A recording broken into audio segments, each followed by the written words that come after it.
Hey everybody, and welcome to Swan Lounge. It's Friday. We are lounging. We've got a super exciting show today, or at least I'm excited about it. You don't have to be excited about it. So let's do it. Bitcoiners, pre-coiners, no coiners, new coiners. Welcome to Swan Lounge, a weekly show in which you get to hang out with the Swan team and some of our friends from the incredibly exciting world of Bitcoin. Now, before we dive in, as always, we are giving away Jan Pritzker's book, Inventing Bitcoin, for free in an effort to spread Bitcoin knowledge. You can grab your copy at swanbitcoin.com/free book. We have it in 3 different formats, ebook, MP3, read by our friend Guy Swan over at Bitcoin Audible. All we ask is that you share it with your friends and family. Spread the good word about Bitcoin.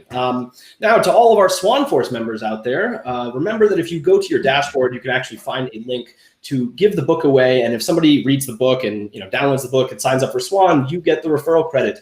And if you are not signed up for Swan Force, at this point, I have no words for you. Go sign up for Swan Force. What are you doing? Okay, it's the best referral program in all of Bitcoin. You get paid to recruit Bitcoiners. You're already doing it. You're already bothering your neighbors and annoying everybody, and you're probably that Bitcoin guy or gal, and they don't even want to hear about Bitcoin anymore. But if you're doing it anyway, get paid. Get paid to spread the good word about Bitcoin. If they sign up with your link, they will get $10 of BTC, and you will earn 25% of Swan's fees on their purchases for 3 years. Also, make sure to watch to the end of the episode. We have, as usual, a special segment called Swan Force Fridays, where we will put our guests on the clock and give them 60 seconds to give us their best Bitcoin pitch. Now, I'd also like to welcome anyone who is new to the show and new to Swan Bitcoin. Now, you might be asking, what is this Swan Bitcoin thing? Well, quite simply, Swan Bitcoin is the easiest and best way to buy Bitcoin in the United States. You just go to swanbitcoin.com. And also, your first buy is on us. Sign up today and you will get $10 of free Bitcoin. Now, we are live in all 50 states and territories, including Puerto Rico. We offer automatic recurring buys, instant buys, and we recently launched Swan Private for corporations and high net worth individuals. If you're interested in those services, please visit swanbitcoin.com/private. Now, before I bring in our guests, you know what's coming. One last thing. Hit that like button and hit subscribe. Doing so helps us get seen on YouTube and helps us grow the show, which in turn helps us reach more people and spread the good word about Bitcoin. And now, without any further ado, no more further ado, it is time for Swan Lounge. Welcome, everybody. I'm going to do a quick intro of our guests, some really, really cool people in the space. We have Gary Leland, host of the Crypto Cousins podcast, as well as the founder of the BitBlockBoom Conference in Dallas, Texas, which is taking place in August from the 26th to the 29th. I think it's sold out, but who knows? Maybe Gary can dig up a few tickets if you're lagging behind and didn't get your tickets. I'm super excited to go. I missed it last year, and it was amazing 2 years ago, so I'm very, very excited. Then we have Gloria Zhao, a Bitcoin core developer and a fellow of the Brink Developer Fund. I'm really excited to hear what she's working on. Apparently package relay for Bitcoin mempools. What are those? I don't know. We'll find out though. And then we've got Ben Kaufman. And according to his Twitter page, he self-describes as an amoeba, a tulip gardener, and an unlicensed software engineer. But you might know him better as one of the wizards behind Spectre wallet. And of course, we have Camilla Campton, and we have a special segment which we'll do in the middle of the show today called 6 Confirmations that I'm very excited about. Now I'm out of breath, per usual. How's everyone doing today? It's Friday. Welcome. Excellent. Developers, I know you like to grow. They're good. All right? I'm going to give you a little shit. How's everybody doing? All right, Gary, why don't we start off with you? If you could tell everyone a little bit about yourself as well, beyond kind of the usual, beyond my spiel. Then we'll move to Gloria and then to Ben. Well, as you said, I run BitBlockBoom. This is our 4th year. It'll be our biggest event yet, and it is sold out. Everything was sold out. I now have found new venues for the Thursday night event and for the Friday night event, so those are back on sale. I'm kind of locked into the hotel, so I can't get many more people in that room, so that's going to be an issue. But it's nice to have it sold out. And I also do every 3rd Friday of the month here in Dallas, I do BitBlock Barbecue, which is tonight. As soon as I leave here, I leave and head over to Dallas for some great barbecue. And I'm a Bitcoiner. That's about it. Just Bitcoin. I don't mess with any shit coins. Good man. That sounds fun. Let's go. All right, Gloria, tell us a little bit about yourself. You came on the scene a little while ago. I tried to get you on the show. You said, no, I'm too busy coding for Bitcoin. I said, all right, that's a good excuse. Yeah, I'm Gloria. I'm from the Bay Area. I went to Berkeley. That's where I found Bitcoin. And I started contributing to Bitcoin Core about a year ago, and now I do it full time. I'm very lucky to be sponsored to do Bitcoin Core full time. I'm the fellow at Brink, which is John Newberry and Mike Schmidt's open source Bitcoin development research fund. So yeah, I love my job a lot, and I'm happy to be here. Awesome. So I wanted to point something out, by the way. So this is obviously the Boomers and Zoomers episode, and I hate both of those words, to be honest. I think Bitcoin is for everyone. I don't like labels. And I don't know if you two know Gary very well, but he is in fact younger than both of you, at least in spirit and in mentally speaking. So you're going to have to keep up with him today. That's how this is working. All right, Ben, who are you, my man? Where are you from? Tell us your story. Tell us about Spectre Wallet. And then after that, we're going to go back to Gloria, and I need to know what package relays are, because that sounds like when I order from Amazon and I ship it to a different address, then it gets sent to me. Maybe it's similar, but anyway, Ben, on to you. Yeah, sure. So I'm from Israel. Got into Bitcoin around 2017. I've been working on Spectre Wallet, so contributing on my free time since about a year ago. And right now, so starting this full time. Yeah, Spectre is just an interface for interacting with Bitcoin Core, with hardware wallets, with multi-sig. So just making it easier to use Bitcoin Core. I love that. I didn't know you were in Israel, actually. I was thrown off by the Israeli accent. Makole. Yeah. I got those. Awesome. Camilla, give us a preview of what's coming later. Tell us about the segment. We're not going to do it just yet. But, okay. Yeah. So we're going to be doing this new segment called 6 Confirmations, and we're basically going to go down memory lane of the past week of some of the biggest highlights in Bitcoin. I feel like every time a week passes, it feels like it's been a really long week and a lot of time has passed, and you kind of get lost in time. So I think this will be an amazing way to just kind of remember what happened this week and get the conversation started with you guys as well to see what your thoughts are, if you're feeling bullish or not. So super excited to share those with you guys. Love that. Yeah, like a week in Bitcoin feels like a year sometimes, and I've been in Bitcoin for a number of years, so I'm like ancient here. How did you all get into Bitcoin? Like Gloria, let's go to you. You're up in the Bay Area. You went to Berkeley. Is Bitcoin popular at Berkeley? I feel like the Bay Area kind of like doesn't like Bitcoin as much as they used to. Not at all. I think Bay Area / Silicon Valley, they're more into like new is better. So Silicon Valley is always trying to find like the next innovative thing. So they're very generous towards new ideas. So they were generous to Bitcoin at first too, I think. But they're not very patient. So they're not okay with, Bitcoin development timelines, and they prefer more corporate, more high impact in their definition. So yeah, it's more blockchain, crypto, DeFi, Ethereum, that kind of stuff. So when I joined blockchain at Berkeley, it like had just rebranded from Bitcoin Association to blockchain at Berkeley. And then like 3 years later, when I was president, I tried to rebrand back to Bitcoin Association, but like nobody was having it. But yeah, like I think I joined at the beginning of 2017, and I don't have I didn't come from traditional finance or anything. I wasn't particularly dissatisfied with my money or the system. I was just kind of looking for a club to join. And I think there's a lot of very interesting computer science concepts to Grok in blockchain/Bitcoin. You know, as a CS student, you're like, oh, I never get to look at like cryptography and distributed systems or like math at all, really. Unless I like join a club where there's like other nerds like me who like to do this on Saturdays. So that was where it kind of came from. And then I think after a while you get tired of every week, you're like, let's read the 20 white papers that came out this week. Mm-hmm. You know, and it's like you experience a lot of FOMO because I think Silicon Valley is always like, oh my God, there's like new things coming out every day. Like we need to invest in the right ones so that we can like make money or whatever.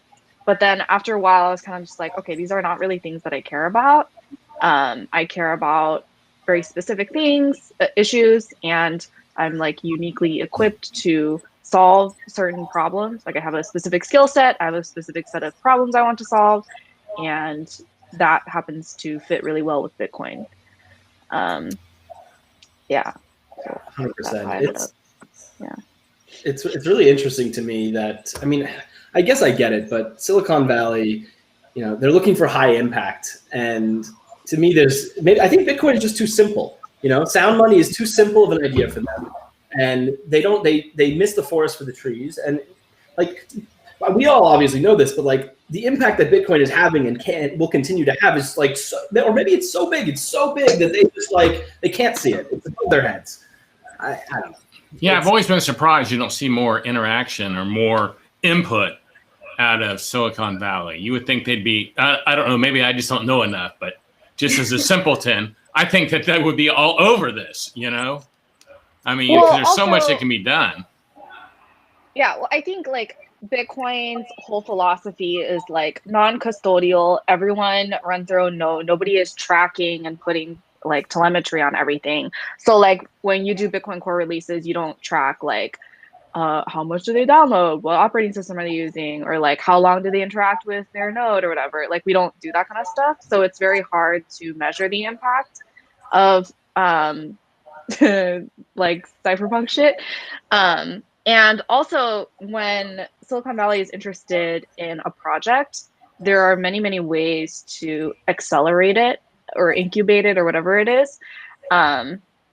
And that kind of requires taking ownership and like responsibility for a project's success. And I don't think Bitcoin is like the type of thing where like a VC is going to come in and be like, we're gonna la la la la. It's kind of more freedom oriented. So maybe it's not made for Silicon Valley, which is one of the reasons I like it. Yeah, obviously you're right about that, or else it would have already been we'd have seen it. Yeah. It is what it is. Everyone gets there in their own time. Ben, I love Israel. I'm Jewish. It's the homeland, but you know, it's not a place. It is a place for Bitcoin, but it's also a place for a lot of shit coins. How did you avoid all that? How did you make your way into Bitcoin? How did this happen? Yeah, I made my way like not around it, like right through it. So I went through all the shitcoin phase and all this stuff at first. You can't really escape it, especially not here. But yeah, so I started with, I just heard about Bitcoin from a friend, just checked it out, started reading about it a lot. Then, you know, shitcoins, stuff like that for a while, probably way too long. And yeah, and then just realizing that all this stuff doesn't make any sense. Just need to focus on Bitcoin. So I just started to look out for basically just learn more about the economic side while contributing to open source projects. Some contributions at BISC, for example. And then around early 2020, I started working on Spectre. So basically just started with a few improvements for my own use, and it kind of escalated from there to just full-time right now.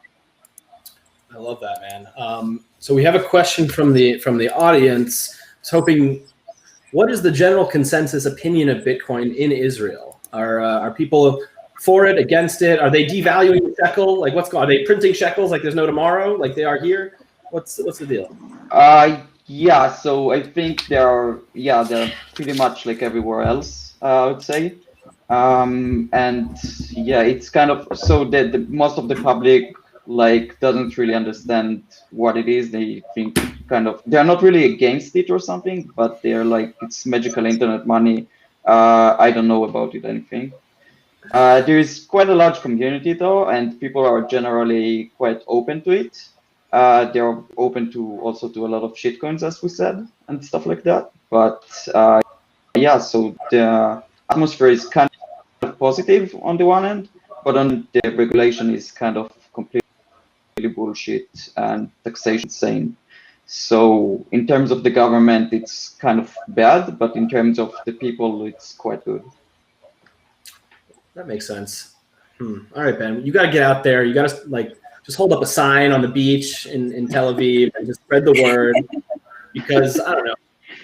What's interesting is I didn't have maybe one exact moment when Bitcoin clicked for me, but one of those aha moments was, when I thought about like the history of the Jewish people, for example, and like having to pick up in the middle of the night and leave with nothing but the clothing on your back, Bitcoin as money, as value that you can take with you anywhere, no matter what, that no one can take from you.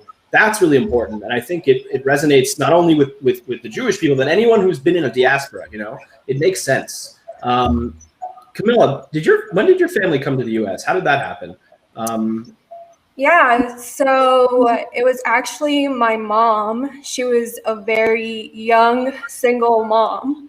So she was looking for an opportunity to come to America because there's other family members that came here, and whenever they would come back to Colombia, they would bring suitcases with all of these gifts, and it just seemed like it was very, very generous and very wealthy, and that there was just so many opportunities. So I actually moved here when I was 6 years old, which has been the biggest blessing of my life. And it's just in search of that, in search of the American dream, in search of how can you make more money and actually have a very secure life. So that's what we came here for. And now with Bitcoin, it's like, okay, you don't have to leave your country in order to get this. Hopefully, my vision for the future is that anyone, anywhere around the world can feel that security and feel like they have control of their own money without any political agenda that's just breaking everything for everyone. So I'm optimistic. Boom. This is why we Bitcoin. All right. I'm asking the audience, we've got some more questions. We're going to take advantage of the fact that we have some developers with us, although I don't know if you'll have an opinion on this.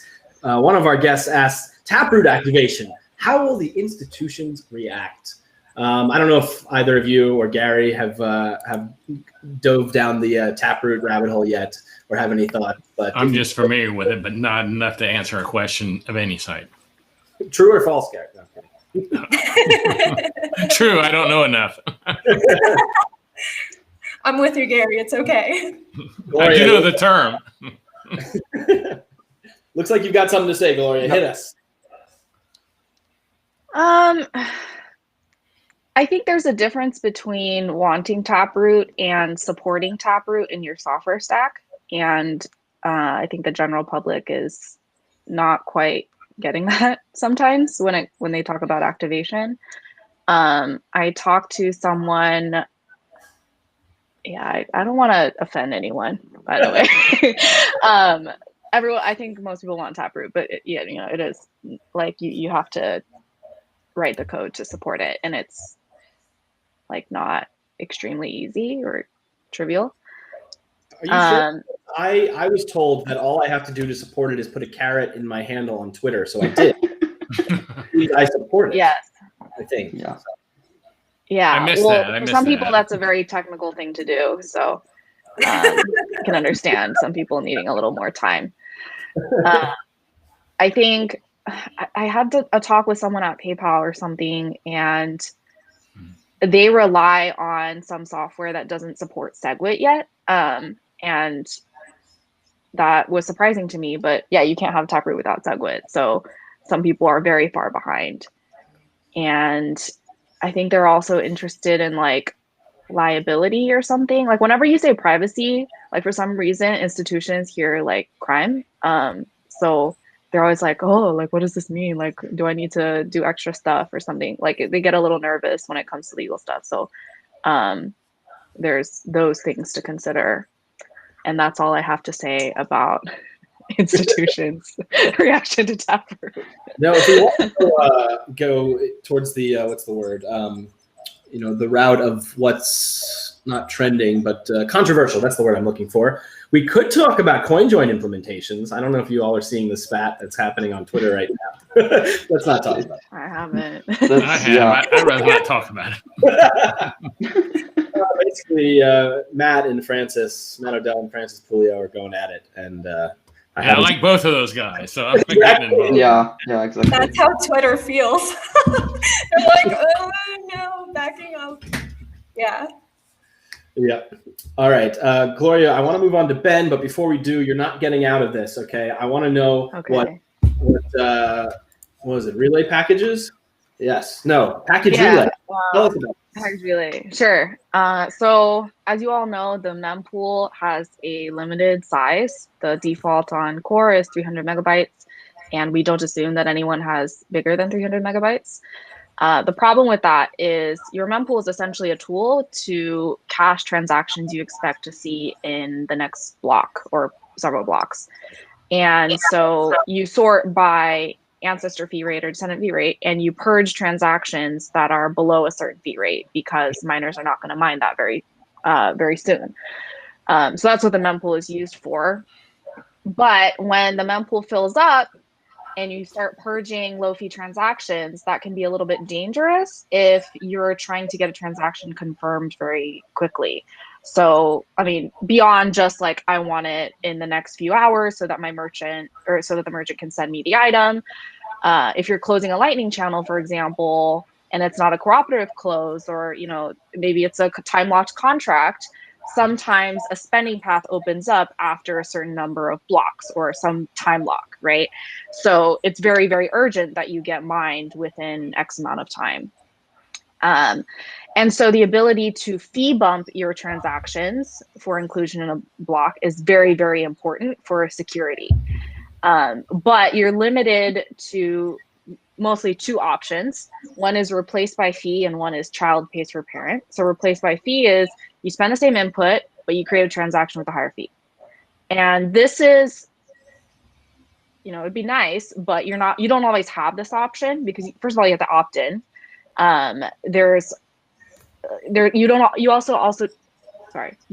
You also don't always have control over the inputs. So you can't always sign a new transaction. For example, if this is a transaction you created with a malicious counterparty and the whole point is you're trying to sweep the funds because they are trying to cheat you, you're not going to get them to sign a new transaction for you. So in a lot of cases, you can only use child pays for parent.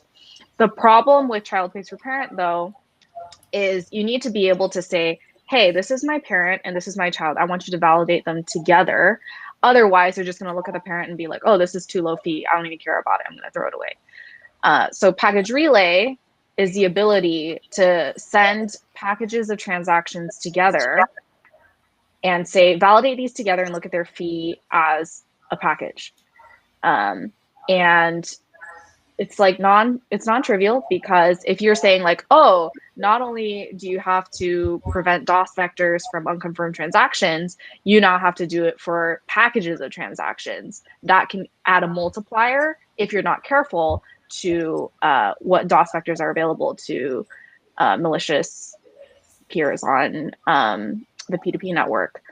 So that's why it's difficult, but it is a very, very important thing that we're able to always fee bump transactions, even when our mempool is purging things that are below a certain fee rate. So you've solved this. It doesn't. Have you solved this? Like a 5-year project? Are you going to be done next week? What are the roadblocks? Someone asked, do you need a bathing suit to swim in the mempool? I think the answer is yes, personally, but so two questions sure. There. So the bathing suit question is absolutely. And Your other question was whether or not I have a roadmap. Was that your question? Or like how long it's going to take? Yeah, kind of. Like, Yeah, what's I the mean, scope? there's a couple ports to it. Most of what I'm working on right now is the mempool validation code, which is mostly centered on preventing DOS vectors. So you want to be as efficient as possible. You want to limit the amount of resource allocation that can happen when you're validating a package. I have a PR open for test mempool accept for packages.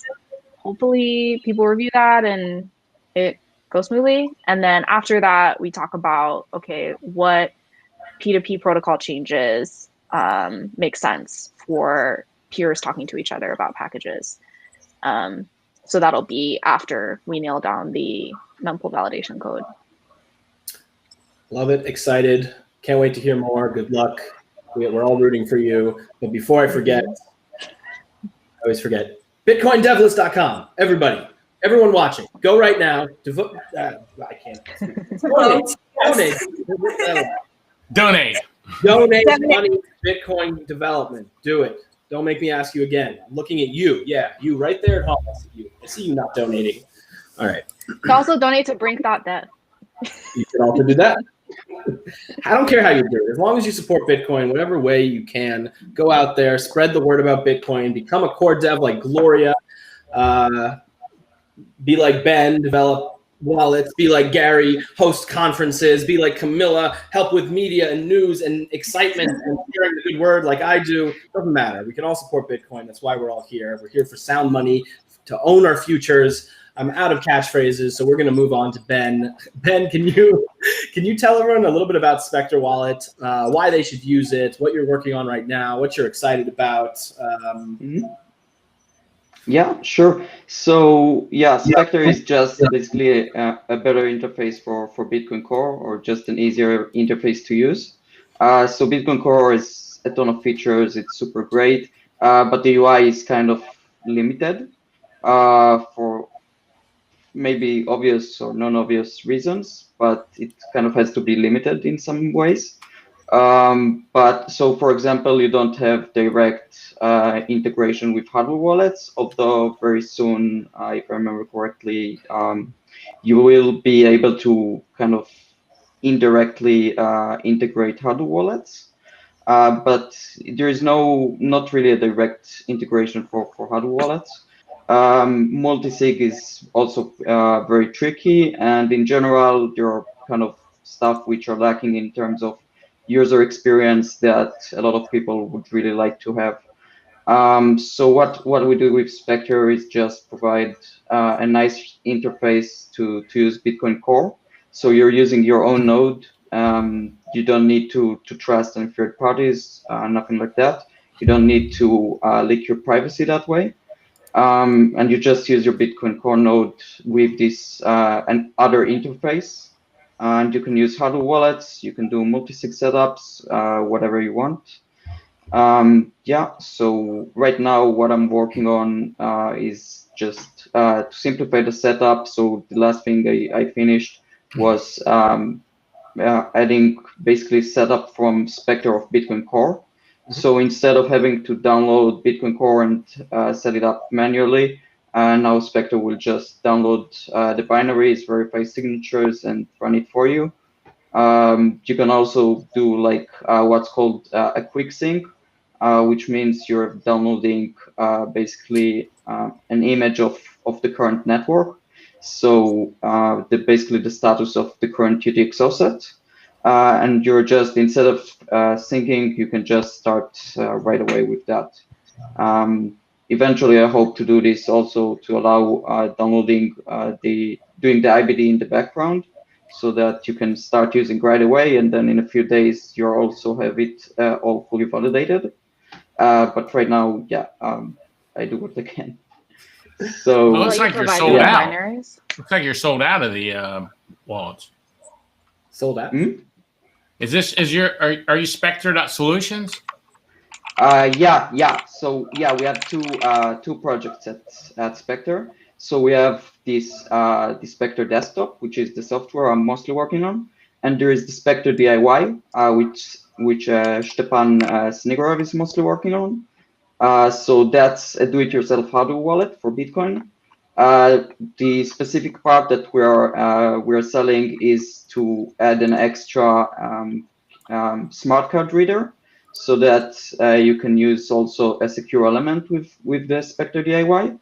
But essentially, Spectre DIY is a project for you to make your own outer wallet from generic components. So you can order from a generic hardware store the board, and you can 3D print your case or something.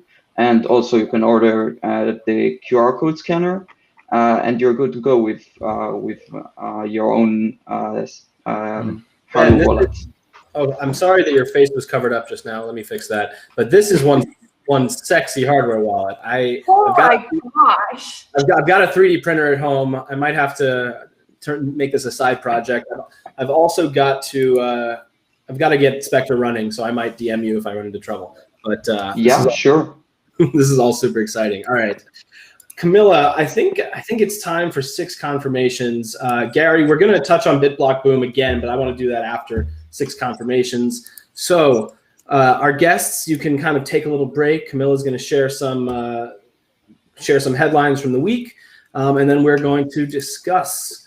All right, Camilla, give me 1 second. I know you're prepared. I am not, so give me a second. That's okay. All right. Wasting time. Should we go through all 6 confirmations at the same time, and then we kind of talk about them, or do you want me to pause, let our guests give their opinion? I think we run through all of them, and then whichever ones kind of stand out the most, we'll discuss. How does that sound? Cool. Sounds good. All right, everyone. Actually, wait, no. I'm going to do a little Swan chill. Sorry, folks. Has to happen. All right, folks, this is called the mid-roll Swan Shill. For those of you who are not signed up for Swan, if you're already signed up, you can ignore me. But a quick reminder that Swan Bitcoin is the easiest and best way to buy Bitcoin in the United States, and that your first buy is on us. Sign up today at swanbitcoin.com, and you will get $10 of free Bitcoin. We are live in all 50 states and territories, including Puerto Rico. We offer automatic recurring buys, and and instant buys. And we recently launched Swan Private for corporations and high net worth individuals. We also accept wires for larger amounts if you're international, and if you're interested in the Swan Private services, you can go to swanbitcoin.com/private. I wrote this down. I was going to be all fancy and introduce Camilla's segment. I apparently just did it before. I forgot, but I'm still going to read it. So, and that for our new segment that we are calling 6 Confirmations, Camilla Campton, our social media manager over at Swan, is going to share 6 of the top Bitcoin headlines from the week, and then we will bring our guests back in to discuss. All right, Camilla, take it away. All right, guys, welcome to 6 confirmations. And of course, the first one we have to talk about it is that Bitcoin hit all-time high last weekend. So it was a little over 61K, which got me super excited because that was my birthday wish for Stacy since it was her birthday last year. And the question is, will we hit another all-time high this weekend? Some people say it doesn't matter because 1 Bitcoin will always equal 1 Bitcoin. Moving on to the next one, Brecky. All right, India set to ban Bitcoin again.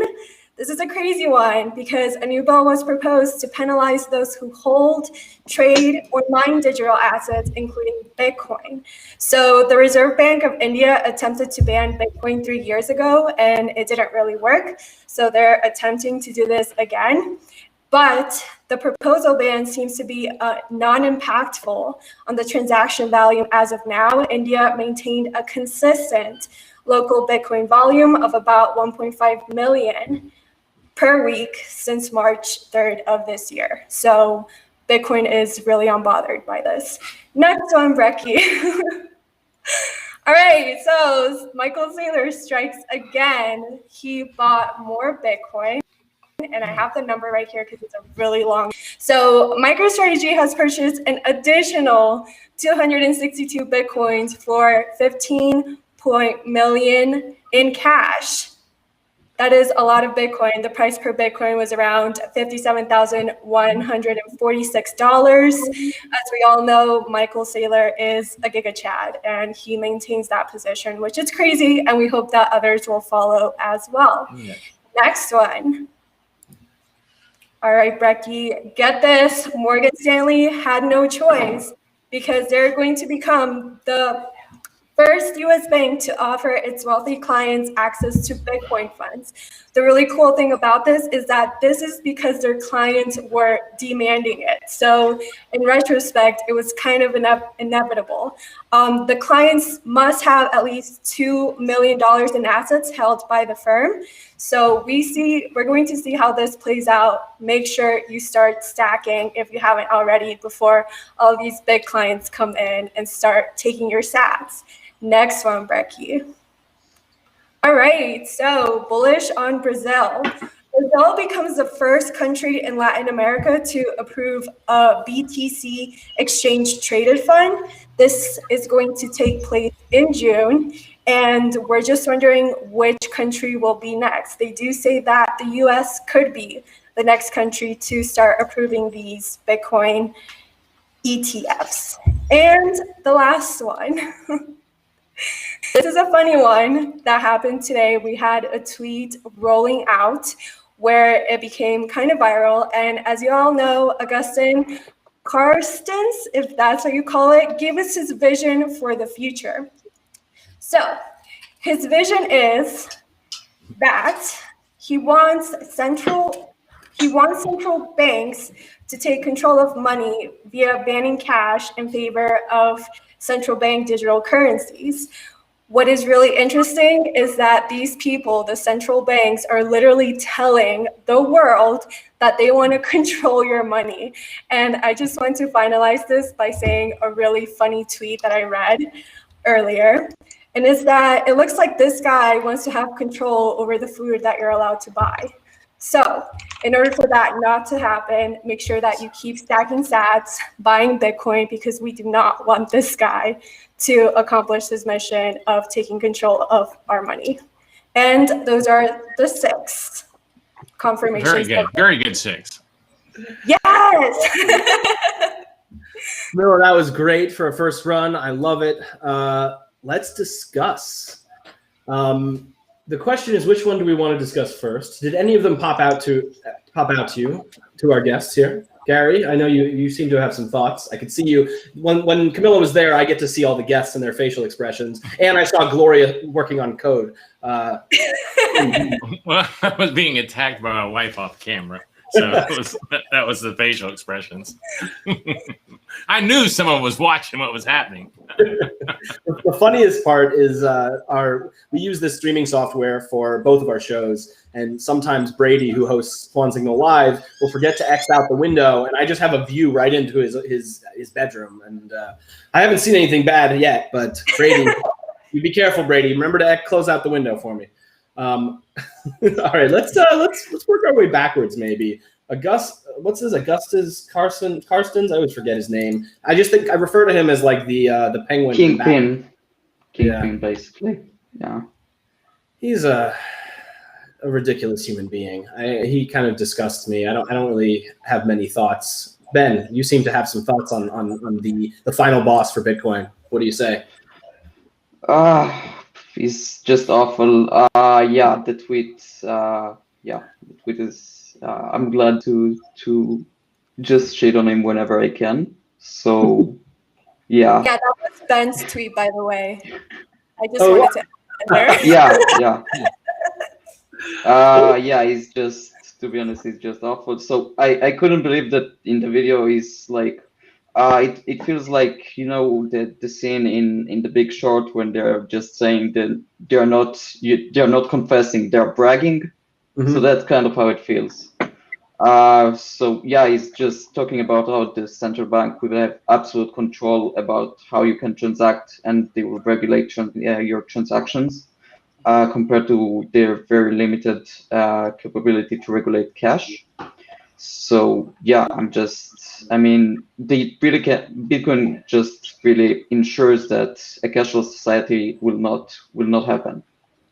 You hear that, folks? this is your call to action. All right, go download Bitcoin Core, start using Spectre Wallet, opt out of the system, be your own bank, own your own money.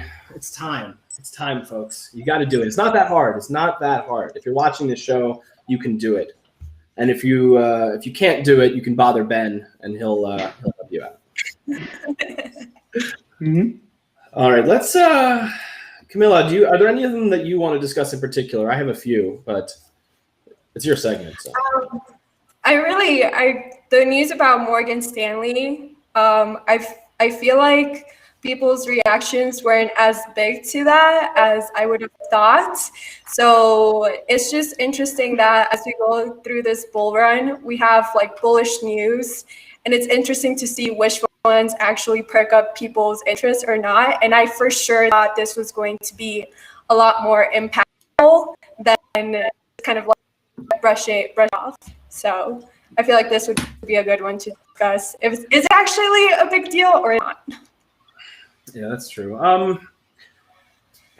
It's so interesting. I mean, we haven't seen the effects of it yet. So, I think Bitcoin is maturing a little bit. The space is maturing, and we don't always, the news. People don't always buy the news anymore. We'll see. But I was having some thoughts when I saw this. I know this sounds crazy. I kind of wish this was the top of the market, just so that all these bankers would feel the pain a little bit after buying Bitcoin. But then I realized, that would be something I would laugh about. But we can also laugh about the fact that the bankers are going to, pump our bags. So that's okay too. It's not the end of the world. Kind of makes me think of 2019 when we kept waiting on Bach to come out. Bach's coming out. New York Stock Exchange is getting involved here, and nothing happened. I mean, so that's what it kind of reminds me of. So I think I've gotten excited about things like this so many times that I'm kind of going, okay. We're used to it by this point. We don't even think about it. Gloria, do you even look at the price? Do you even care? Are you just focused on, on helping Bitcoin? Like, I feel like if you've been in this space long enough, it's just like, it's inevitable. I never look at the price because every time I do, I cry that I don't have enough Bitcoin. Good reason to cry. That reminds me of Michael Saylor, which is one of your topics.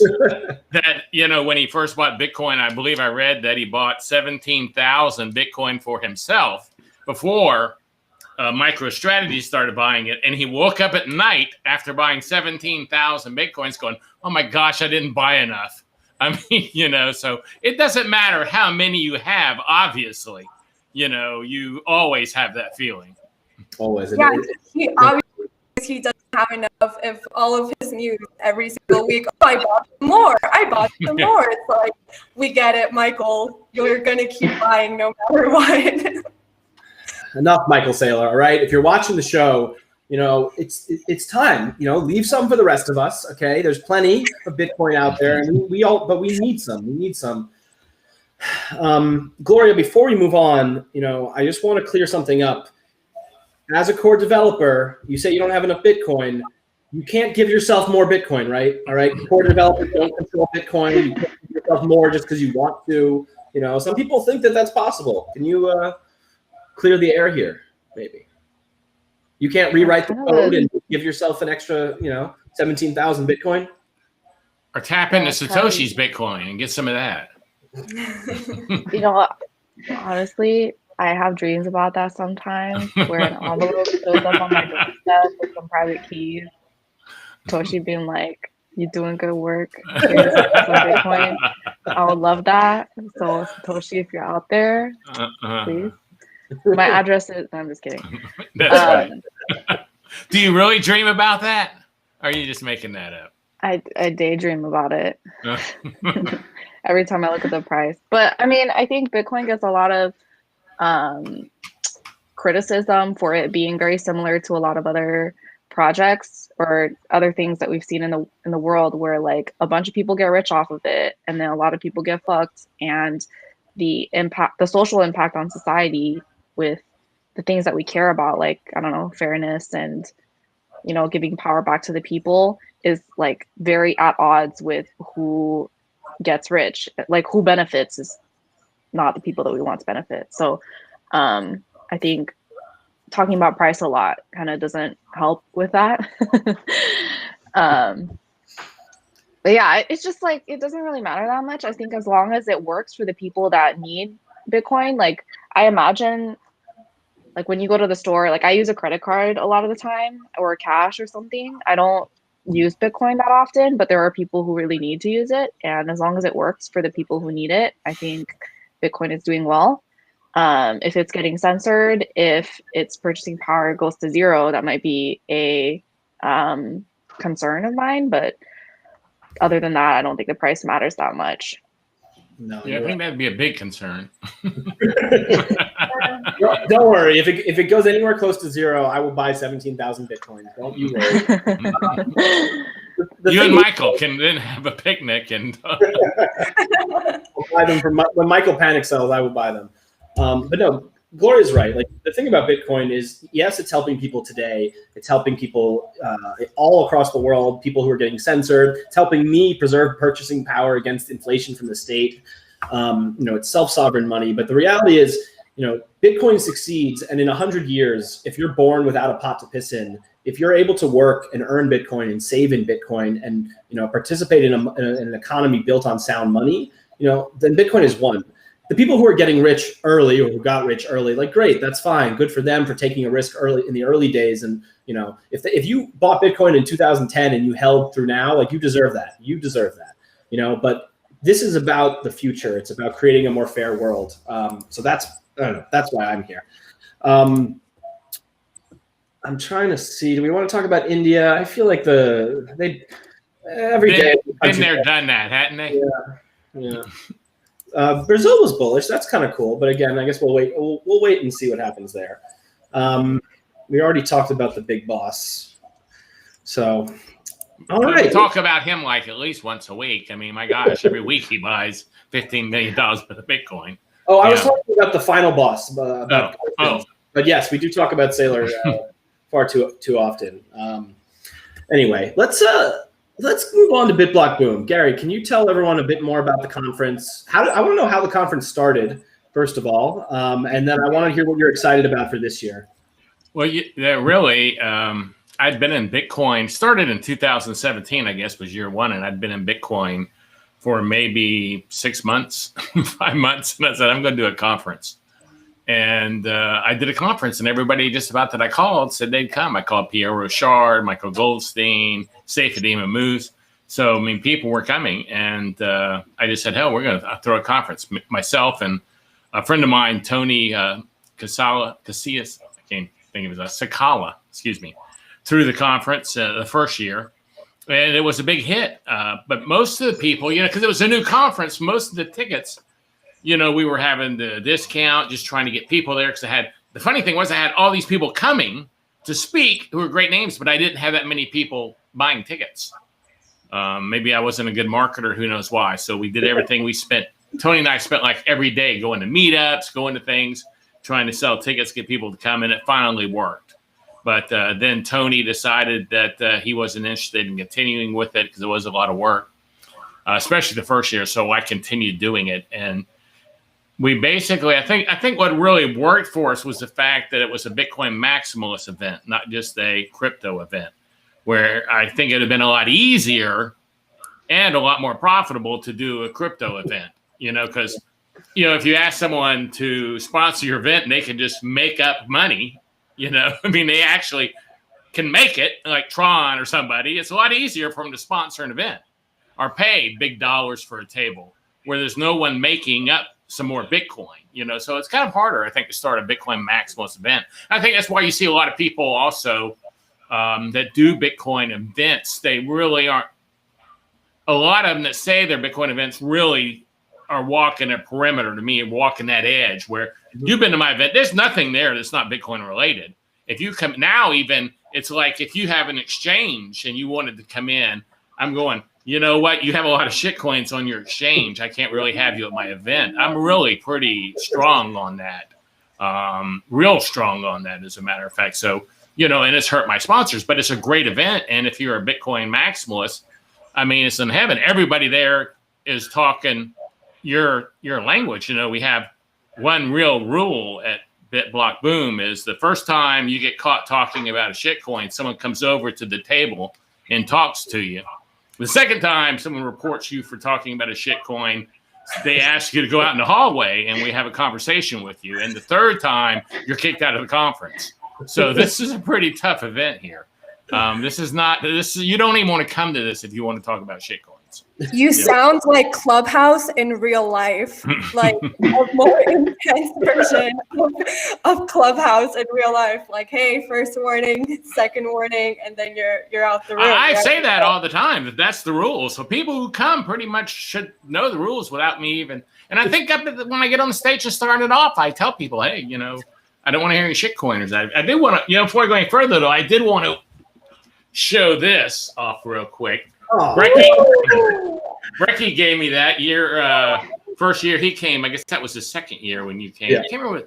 2018 you came? Mm-hmm. Yep. Yeah. So I had this when my wife was in here during Comedia's talk. I said, give me that thing. It really was one hell of a conference. So many memories. You really got to meet people and talk to people. That was kind of when I was like forming some of like my really close relationships in the Bitcoin space. Like we went to a gun range and we shot guns because it was Texas. And I found out that Saifedean Ammous wears Vibram's shoes. Who knew? Like the ones with the toes. You don't know that when you read the Bitcoin Standard, but you get to know people at a Bitcoin conference. He wears those everywhere too. He does. And this year we're working on a gun event right now. I was talking to someone about a gun event.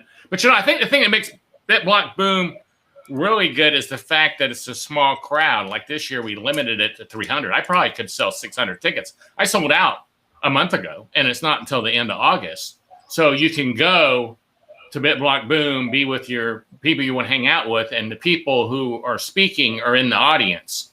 They aren't like speaking and then leaving because there's so many people that want to talk to them. So, and then they go to the events at night. And so I contacted Michael Saylor's people about coming, and they said, sure, he can come. He can zoom in. And I said, no, he can't zoom in. And I said, he's on TV enough.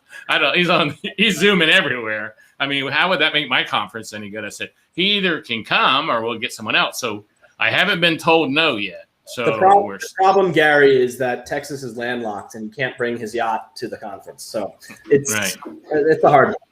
Well, we're still hoping. We've got one spot that's remained open for Michael. So, Michael, if you happen to be watching, you know what I'm talking about. I started a campaign, retweet this to Michael Saylor, and he knew who I was. All right, so we've got two messages for Michael. Michael, stop buying so much Bitcoin. Leave some for us. And two, go to BitBlockBoom. You'll really enjoy it. One question from the audience before we move on to Swan Force Fridays, the Bitcoin pitches. Gary, somebody asked if Trace Mayer would be allowed at the conference. Is Trace Mayer allowed at the conference? Actually, he was supposed to speak last year, and I withdrew his invitation. So you can take that. I like Trace. He's a nice guy. He's always been great to me. And I wrote that letter, and it was a hard letter to write to someone I consider a friend.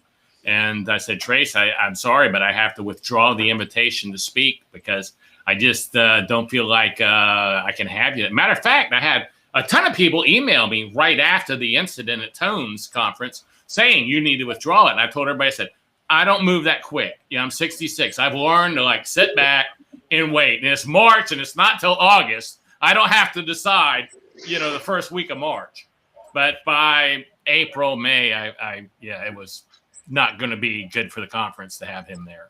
So, so take it for what you want. I think that shows you the answer there. I feel it, man. We talk about Trace on this show too much. I think it was all a psyop. I think he was just doing it to disappear. But, we'll see what happens. All righty, folks. It is coming up to that time towards the end of the show where we do what I call Swan Force Fridays. We put our guests on the spot. Hold on. It's my show. I'm the one talking. There you go. We put our guests on the spot and we ask them to give us their best Bitcoin pitch. Now, generally the way this works is you can pitch your friends, your family, anybody. So I ask you to just tell us who you're going to pitch, and then you'll do the pitch. I have some suggestions. You don't have to take them. Gloria, if you'd like, maybe pitch the Zoomers in Silicon Valley in the Bay Area. Tell them why you think Bitcoin's so special. But if you want to pitch somebody else, that's all right. Gary, I'd love if you could give us the boomer pitch for Bitcoin. Ben, who would be funny? Could you pitch Netanyahu on Bitcoin or something? I don't know. Or whoever. So who wants to go first? That is the big question. I need a volunteer. Ben does, I think. No, it's Ben. Hey. Somebody raise your hand, or I'm gonna pick someone at random. Camellia. Camilla, you want to break the ice for our guests? Oh, did we lose Camilla? Is she frozen? She's just making like Really? she's frozen, so she doesn't have to answer. Sorry, connection. No, don't make me pick Bitcoin. It's Bitcoin. It's self-sovereign money. It lets you own your future. It's money that you can take anywhere. It's money that no one can take away from you. It's money that can't be inflated. All right. Ben, I'm putting you on the spot. Who do you want to pick? And then we'll start the countdown. Yeah, I have no idea who do I want to pitch to, but I'll do my best anyway. You should pitch. You should pitch the person you tweeted about earlier. Yeah, that would be a great pitch. Yeah. Okay. Let's try. Yeah. In 3, 2, 1. Yeah, so the entire idea of Bitcoin is to stop people like you from trying to control everybody's lives. So yeah, Bitcoin, instead, you're trying to ban cash, you're trying to ban private transactions, you want to control and regulate what everybody is doing, you want to monitor that and be able to control and decide what everybody can or cannot do. Bitcoin says, fuck you. Bitcoin, that you can't stop Bitcoin. You can't stop people from transacting between each other. You can send money anywhere in the world, no borders, no limitations. You can send money to any country in the world, regardless of how friendly they are with our local politicians or something like that. And I don't need to ask permission anyone like you. You can't stop it. You can't freeze my account. You can't monitor my account. So yeah, just fuck you. Bitcoin will not let you download it. You cannot. You cannot use it to fund your cronies. You can't use it to fund wars. You can't print more of it to all your political needs. Yeah, I love it. We've never had anyone take the pitch and just turn it into an FU, but I'm with it. We did have Matt Odell once. We put him on the spot. We gave him 60 seconds. Matt Odell sat there with his drink, and he just let the clock run down. And I don't even think he said anything at the end. He just like looked at the camera. So that your pitch and Matt Odell's are two that stand out in my mind for being quite original in terms of flaunting the format, but I'm with it. I like it. I kept looking for that clock to start ticking. Sometimes I give extra time. When I'm enjoying the pitch, I'll give extra time, you know? So, all right. Gloria, Gary, would either of you like to volunteer? I'll go. All right, Gary, we're going to put you on the spot. And I guess I'm going to pitch boomers that are... I know you do it all the time. You're sick of it, but you know it's all right. In 3, 2, 1. Okay, you have your money in your IRAs. You have them in 401ks. You have money in the bank. You might have some money in your assets and goals. You got a house that's paid off, probably. So what are you sitting on all this money thinking is going to happen? You see what's happening with inflation. You can't tell me you can't. You guys, like me, have seen a Coke when it was 6 cents, a movie ticket when it was 35 cents. You know what has happened just over that amount of time. Now we're seeing inflation coming on steroids because they weren't printing up trillions of dollars back then when we saw that Coke go from 6 cents to $2.50. So if you just want to see your money be worth less and less, and you know for a fact you aren't out blowing this money and traveling the world because you want to save it for your kids, okay? So if you want something left to pass down to those kids, you need to get in Bitcoin. And, okay, I understand. You don't want to throw everything in something you don't even understand how it works because it's magical internet money, but you can throw 1% in there because I know when you come home at night and you look at your 401k, you look at your investments with Ameriprise or Fidelity, whoever you have them with, if your fund's down 1%, you aren't over in the corner crying. You're just going and you close the computer. So take that 1% at least, put it in Bitcoin so you can have something grow for your kids. What are the asset? And you've been doing this a long time like I have. What other asset have you seen average 200% over 12 years? Just tell me which one it is. I don't know it. So get into Bitcoin and start learning and buy some right away. Boom, Gary, wonderful. Very well done. Gary, that was amazing. These are like my favorite pitches. They're getting better and better. All right, Gloria. Oh no. No, don't worry. I'll do the Silicon Valley. Or what about this? What about pitching someone who wants to get into coding and development, why they should and how they should? We can modify the format for you a little bit. Or pitch with Bitcoin. I can add that on. I don't know. Do your thing, girl. You got this. Okay. Sure. I mean, this is to all the kids who went to college studying machine learning and shit, and now they're making buttons at some Silicon Valley company, or the people who got reallocated, or some soldier sitting in a giant ass company who got reallocated during COVID to work on something they completely are not interested in. The people who worked so hard just to end up pushing features out for some investors who don't even know what they want, but you got to appease someone up there who gets to call the shots. I think for me, at some point, I thought that was going to be my life too. But Bitcoin is freedom for me. It's a place where you get to not build your own cages and add tracking to literally everything that you're building, where you only make features when they benefit the user, where you can make your own fucking code that works exactly how you want it, and you're never going to be asked to trust that someone has your back or the legal system's going to work out in your favor if someone attacks you. You verify it for yourself and you do whatever the fuck you want, and you don't answer to anybody. So I guess in this digital world, if you want to survive, learn how to code and buy Bitcoin and figure out your own shit. I don't know. No, that was awesome. Are you kidding me? That was amazing. Good job. Blown away. For everyone at home who doesn't think that core developers or developers in general aren't rock stars, are rock stars. Anyway, there's Rockstar Dev, and he kind of stole the title, but everyone who's working on Bitcoin in any way is a freaking rock star in my book. So thank you all.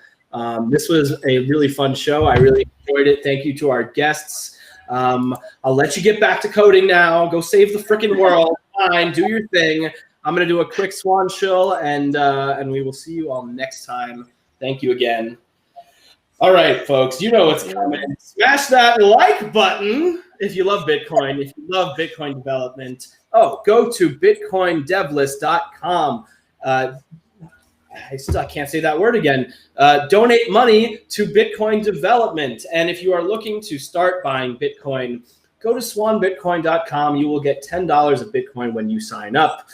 We make it incredibly easy to buy Bitcoin automatically. I buy Bitcoin every single day, just a little bit. I'm always stacking constantly. We've got the lowest fees for a product like this, like 80% lower than Coinbase. Screw Coinbase. Nobody likes Coinbase. Get away from Coinbase. Delete Coinbase. What are you doing? Come on. Enough of that shit. All right. I think you've heard me talk for long enough. It's Friday.